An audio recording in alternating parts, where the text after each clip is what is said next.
Los hombres que llegaron para levantar un lujoso hotel no solo se encontraron con el polvo y el trabajo pesado.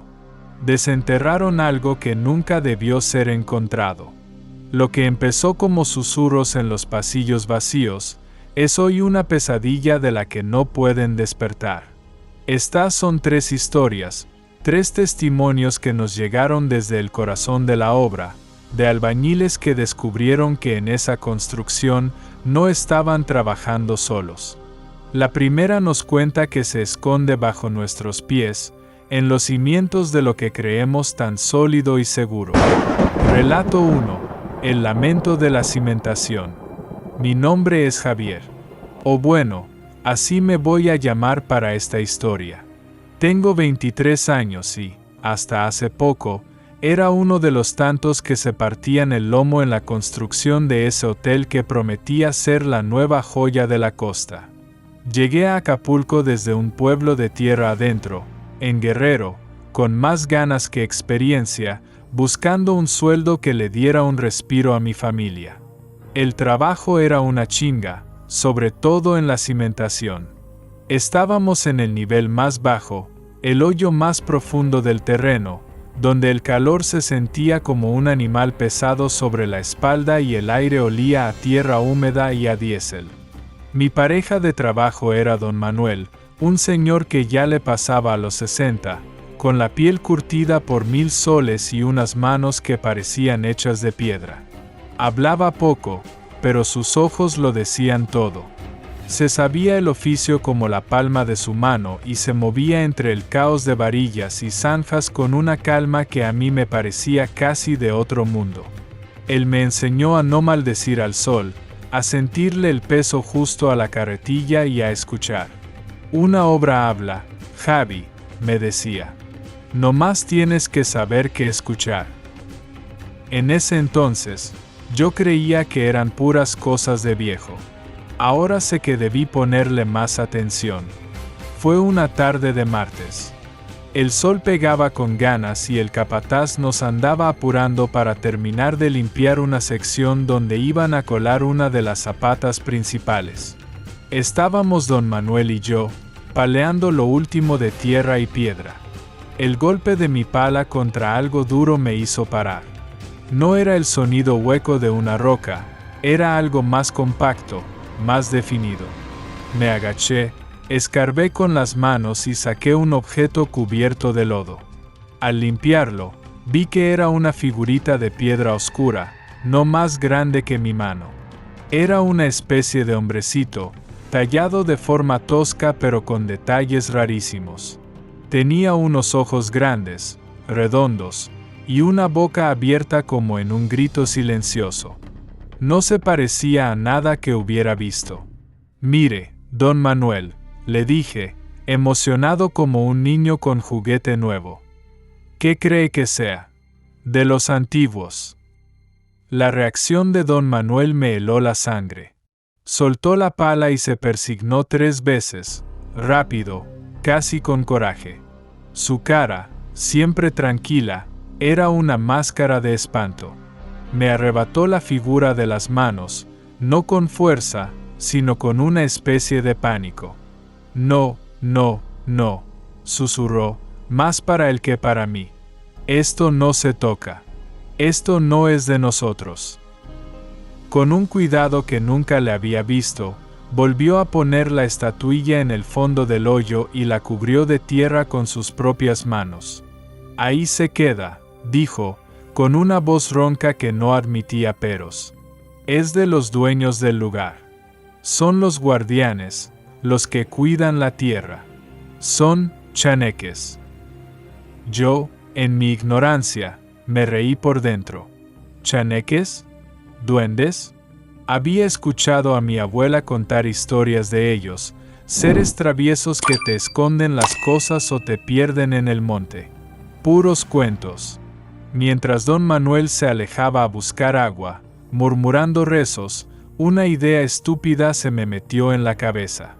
Regresé rápido, desenterré la figura y, sin pensarlo 2 veces, me la guardé en el bolsillo del pantalón. Era un souvenir increíble. ¿Qué daño podía hacer? Ese fue el peor error de mi vida.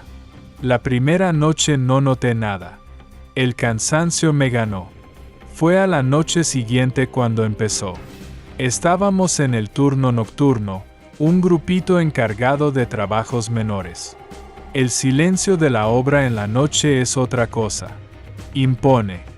Solo se oye el zumbido de los generadores y el viento que se cuela por el esqueleto del edificio.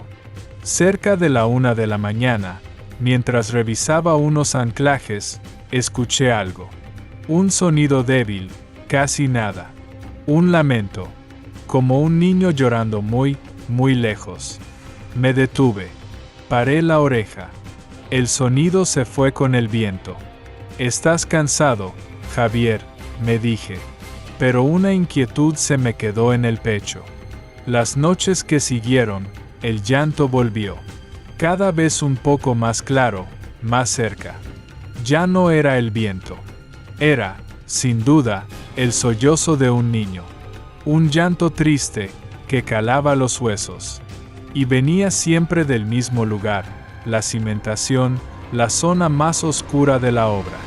Nadie más parecía oírlo. Le pregunté a un compañero. Me miró como si estuviera loco. «Solo oigo al puto generador, güey. Ya duérmete». Empecé a sentirme observado. Un frío en la nuca, la certeza de que unos ojos me seguían desde las sombras. Las herramientas comenzaron a desaparecérseme. Dejaba el martillo en un andamio y al volver, ya no estaba. Lo encontraba después en el suelo, a varios metros. Una vez, el flexómetro se me zafó del cinturón. Lo busqué media hora, echando madres, hasta que lo vi colgado de una varilla a 3 metros de altura. Como si alguien, a propósito, lo hubiera puesto ahí. Don Manuel notaba mi nerviosismo. Me veía más pálido, más ojeroso. Un día, me agarró del brazo. «Todavía lo tienes, ¿verdad?», me preguntó en voz baja. Me hice el tonto. «¿El qué, don Manuel?». Su mirada se puso dura. «No juegues conmigo, muchacho. Te lo advertí. A los dueños no les gusta que les roben. Son traviesos, sí, pero cuando se enojan, no andan con juegos. Te hacen perder el camino. Te hacen perder la sombra. Te hacen perder el alma». Esa noche decidí que ya estuvo bueno. La estupidez se me había convertido en miedo, un miedo frío, pegajoso. Esperé a que mis compañeros se fueran a otra sección y, con mi linterna y un valor que no sentía, bajé a la cimentación. El llanto era más fuerte que nunca. Un quejido que rebotaba en las paredes de concreto y parecía venir de todas partes. El haz de mi linterna cortaba la oscuridad. Un laberinto de zanjas, pilares y charcos. El aire, pesado. «Ya basta», grité al vacío, con la voz temblorosa. «Yo no te he hecho nada». Como respuesta, el llanto se cayó.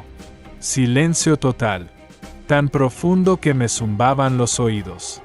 Y entonces lo vi. En el polvo que cubría una losa de concreto, a unos metros de mí, apareció una huella. Chiquita, la de un pie descalzo, como de un bebé. Luego, a su lado, apareció otra. Y otra. Una fila de pisadas invisibles dibujándose solas en el polvo, avanzando lento, hacia mí. El pánico me congeló. El corazón me martillaba en el pecho, hasta dolía. Quería correr. Mis piernas no respondían. Las huellas se detuvieron justo frente a mí, a menos de 1 metro. No había nada. Solo aire. Pero yo sabía que algo estaba ahí. Podía sentirlo. Podía olerlo, un olor a tierra mojada y a flores viejas. Y entonces, sentí que algo me tocaba el tobillo. Un toque helado, diminuto, como los dedos de un niño. Pero la fuerza fue brutal. Me apretó como una prensa, un frío que quemaba y me subió por toda la pierna. Grité. Un grito ahogado, patético, de puro terror. Caí para atrás y, en el movimiento, la estatuilla se salió de mi bolsillo y rodó por el suelo, deteniéndose junto a las huellas. En el instante en que la figura tocó el piso, la presión en mi tobillo desapareció. El llanto empezó de nuevo, pero ya no era triste. Era un chillido agudo, furioso, que me taladraba los oídos. Me arrastré hacia atrás, sin quitar los ojos de la oscuridad, hasta que mi espalda chocó contra un pilar. Me levanté como pude y corrí. Corrí como nunca, sin mirar atrás, subiendo escaleras, tropezando con todo, con el chillido persiguiéndome hasta que salía la luz de los reflectores, donde estaban los demás. Llegué sin aire, cubierto de polvo y con los ojos desorbitados. Nadie preguntó nada. Mi cara lo decía todo. A la mañana siguiente, junté mis cosas y fui con el capataz. Le dije que renunciaba, que me regresaba a mi pueblo. No pidió explicaciones. Antes de irme, busqué a don Manuel. Estaba sentado a la sombra, tomando agua. Me vio acercarme y solo asintió, como si ya supiera. No tuve que decirle nada. Hay deudas que se pagan con un susto, dijo, con su voz calmada. Y otras que se pagan con la vida. Tuviste suerte, muchacho. Le devolviste lo que era suyo. Ahora vete y no vuelvas a tocar lo que no te pertenece. No en esta tierra. Dejé Acapulco ese mismo día. A veces, en las noches, cuando todo está en silencio, creo que todavía siento el fantasma de esa manita helada en mi tobillo. Un recordatorio de que hay cosas que es mejor no desenterrar. La historia de Javier nos deja pensando en lo que se esconde bajo tierra, en esas entidades antiguas que reclaman lo suyo. Pero a veces, el peligro no está en las profundidades, sino en lo más alto. La siguiente historia nos recuerda que, en la soledad de una estructura que roza el cielo, hay presencias que no buscan asustar, sino advertir. Antes de continuar con esta historia, necesito contarte algo. En este canal, cada semana abrimos la puerta a mundos donde lo imposible cobra vida, donde lo paranormal respira, donde el miedo nunca duerme. Y si estás viendo esto, no es casualidad. Significa que eres parte de las personas que disfrutan ese escalofrío que corre por la espalda, esas historias que no te dejan dormir, y ese oscuro misterio que siempre quieres conocer. Estamos muy cerca de alcanzar los 1000 suscriptores, y tu suscripción puede ser la que nos ayude a cruzar esa puerta. Cuando te suscribes, no solo apoyas este proyecto, también aseguras que podamos seguir trayendo las mejores historias reales de terror, apariciones, casos paranormales y sucesos que te harán dudar de lo que ves cuando apagas la luz. Así que si te gusta el terror de verdad, si quieres seguir explorando estos lugares oscuros conmigo, solo tienes que tocar ese botón. Suscríbete ahora, y no vuelvas a entrar solo, porque lo que viene después será todavía más aterrador. Relato 2. Los ojos en la torre. Me llamo Ricardo. Soy soldador estructural, de esos que andan en las vigas a 20 pisos de altura como si nada.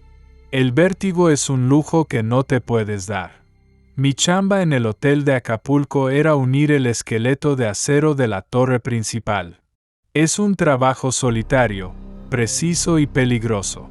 Pasas horas suspendido entre el cielo y la tierra, con el soplete rugiendo y el viento como única compañía. La vista desde allá arriba, eso sí, era increíble. Toda la bahía a tus pies, el sol hundiéndose en el mar.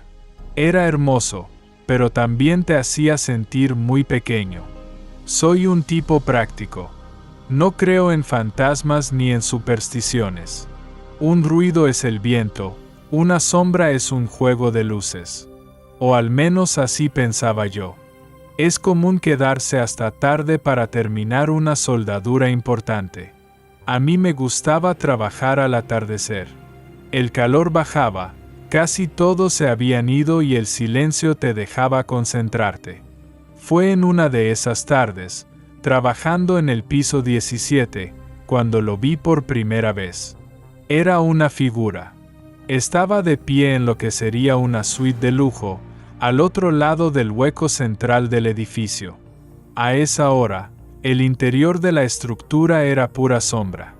La figura se recortaba contra una ventana sin cristal, una silueta contra el cielo anaranjado. Alta y delgada. Nomás estaba ahí, quieta, mirando hacia donde estaba yo. Pensé que era un ingeniero o un velador. Me levanté la careta y grité: «Hey, ¿todo bien por allá?». No hubo respuesta. La figura ni se movió. Entrecerré los ojos, tratando de ver mejor. Parecía llevar ropa de trabajo. Parpadeé y, al volver a mirar, ya no estaba. Se había esfumado. Sentí un escalofrío, pero lo achaqué al viento. Qué raro, pensé, y volví a lo mío, aunque una espinita de inquietud ya se me había clavado. Pasó una semana. Ya casi me había olvidado del asunto. Estaba terminando una unión complicada en el piso 20.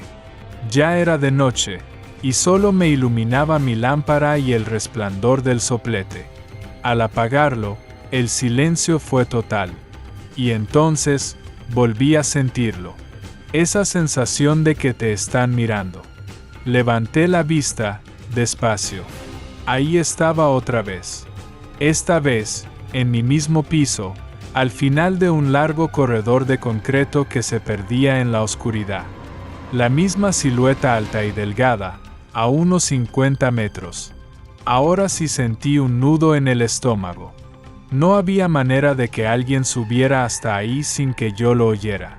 El único acceso era un montacargas que hacía un ruido del demonio. «¿Quién anda ahí?», grité, la voz más débil de lo que quería. La figura no respondió. No se movió. Solo observaba. Encendí la linterna de mi cinturón y apunté la luz hacia allá. Él barrió el pasillo, las columnas, los escombros, pero donde debía estar la figura, no había nada. Absolutamente nada. El corazón se me aceleró. Esto ya no era normal. Apagué la linterna y me quedé en la penumbra, escuchando. Nada. Ni un paso, ni una tos.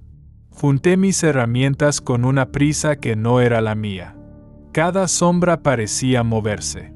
Por primera vez en mi vida, sentí miedo de las alturas. No de caerme, sino de no estar solo allá arriba. Los días siguientes fueron una tortura. Trabajaba con los nervios de punta. De repente, me daba un vértigo que me paralizaba. Tenía que aferrarme a una viga, sudando frío, hasta que se me pasaba. Mis compañeros lo notaron. «Andas muy nervioso, Ricardo», me dijo uno. No me atreví a contarles. Me iban a tirar de a loco. El encuentro definitivo fue una noche de tormenta. El cielo estaba morado y el viento aullaba entre las vigas. El capataz nos ordenó asegurar todo y bajar. Yo fui de los últimos, revisando el piso 22. El aire olía a electricidad. Mientras apretaba la última amarra, un relámpago iluminó toda la planta con un destello blanco. Y ahí, a no más de 10 metros, estaba él. La figura. Pude verlo con una claridad espantosa en ese segundo de luz. Era un hombre. Llevaba un overol de mezclilla y una camisa gastada, como los obreros de antes. Pero su cara era una mancha de sombra, sin rasgos. Y en medio de esa oscuridad, 2 puntos de luz pálida me miraban. No eran ojos. Eran algo más. Algo antiguo, lleno de una tristeza infinita. No sentí miedo. Sentí una ola de desesperación, de pérdida. Y una advertencia. El trueno retumbó, sacudiendo la estructura. La figura dio un paso hacia mí. Se movía sin hacer ruido, deslizándose. El pánico, ahora sí, me inundó. Retrocedí, tropezando con mis herramientas. Dio otro paso. Y otro. Y con cada paso, una frase se formaba en mi cabeza. No era un sonido, era una idea, una certeza plantada en mi mente. Este no es tu lugar. Vete. Estaba acorralado. Detrás de mí solo estaba el vacío. El abismo. La figura levantó un brazo, lento, señalándome. Cerré los ojos, esperando lo peor. En ese preciso instante, un rugido ensordecedor sonó justo encima de mí. El viento había arrancado una sección de andamio del piso de arriba. Una lluvia de tubos y tablones se estrelló con una violencia increíble justo donde yo había estado parado segundos antes. El estruendo me hizo abrir los ojos. Cuando levanté la vista, temblando, la figura ya no estaba. Solo quedaba el olor a ozono y los fierros retorcidos del andamio. Bajé de esa torre como alma que lleva el diablo. No paré hasta que sentí la tierra firme. Estaba empapado en sudor y lluvia, pero estaba vivo. Al día siguiente, le conté lo del andamio a uno de los veladores más viejos, un señor de ahí que se sabía todas las historias. Me escuchó en silencio. Cuando terminé, escupió al suelo y dijo: «Esta tierra tiene memoria, jefe. Antes de este hotel, aquí había otro, más chico. Se cayó en el temblor del 85. Murieron varios trabajadores. Dicen que sus almas todavía andan por aquí, cuidando a los suyos. A lo mejor no te querían asustar. A lo mejor uno de ellos te salvó la vida». Terminé mi contrato, pero nunca más volví a trabajar de noche. Y hasta hoy, cada vez que veo una construcción alta contra el cielo, no puedo evitar buscar entre las sombras, esperando no volver a encontrarme con esos ojos. Algunas presencias advierten, otras reclaman. Las historias de Javier y Ricardo nos hablan de encuentros personales. Pero, ¿qué pasa cuando la obra entera parece estar sitiada por una fuerza antigua y furiosa? El último relato, el del maestro de obra, nos revela que para construir algo nuevo, a veces, hay que pagar un precio muy, muy antiguo. Relato 3. La ofrenda del maestro de obra. Mi nombre es Carlos, y por 30 años he sido maestro de obra. He levantado edificios por todo el país.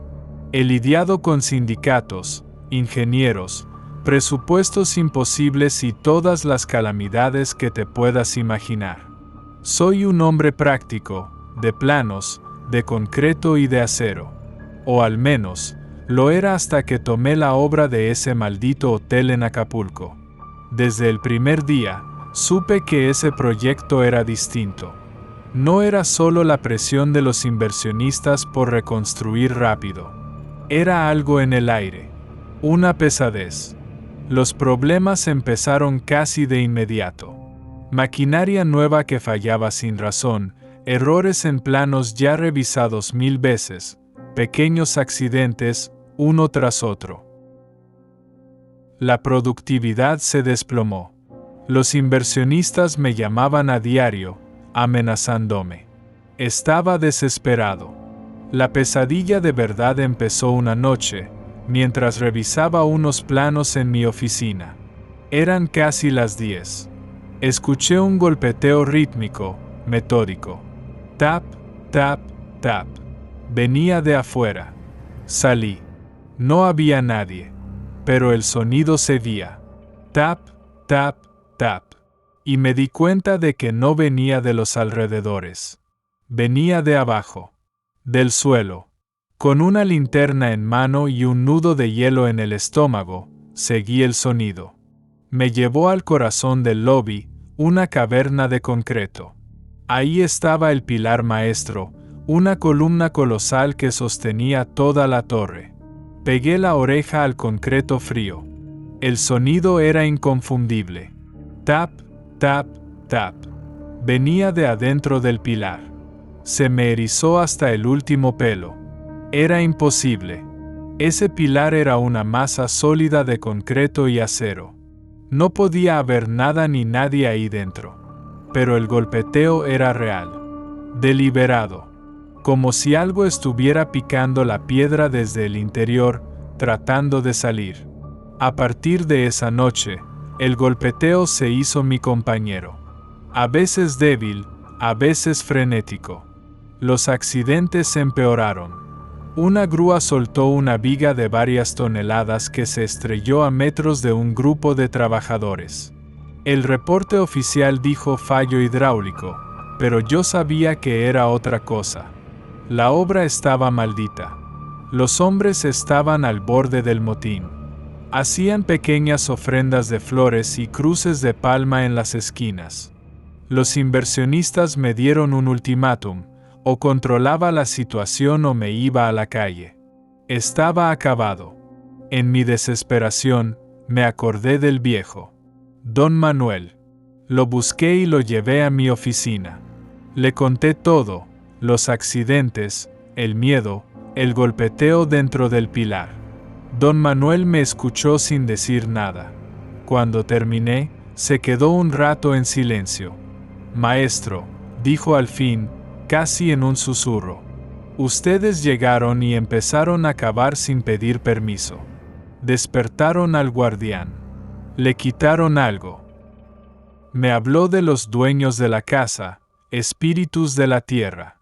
Luego, bajó la voz y me contó una leyenda oscura entre los constructores de antes. Una que dice que para que una gran obra perdure, se debe hacer una ofrenda. Un pacto. Antes, maestro, susurró, y sus ojos me miraron con una gravedad que helaba. Se decía que el diablo, o la tierra, reclamaba un alma. Que se debía enterrar a alguien en los cimientos para que la construcción no se cayera. Eso es un mito, Manuel. Una barbaridad, le dije. Quizás ahora, respondió él. Pero la tierra no olvida. La entidad de aquí no es un simple chaneque. Es un guardián antiguo, y está furioso. Siente que la obra no tiene alma. El golpeteo que oye es el corazón de la construcción que no late. Está reclamando la ofrenda que no le dieron. Esa noche cayó una tormenta. La lluvia a cántaros, el viento aullaba. El golpeteo en el pilar era un estruendo demencial, un tambor que parecía sacudir todo el edificio. Sabía que tenía que hacer algo.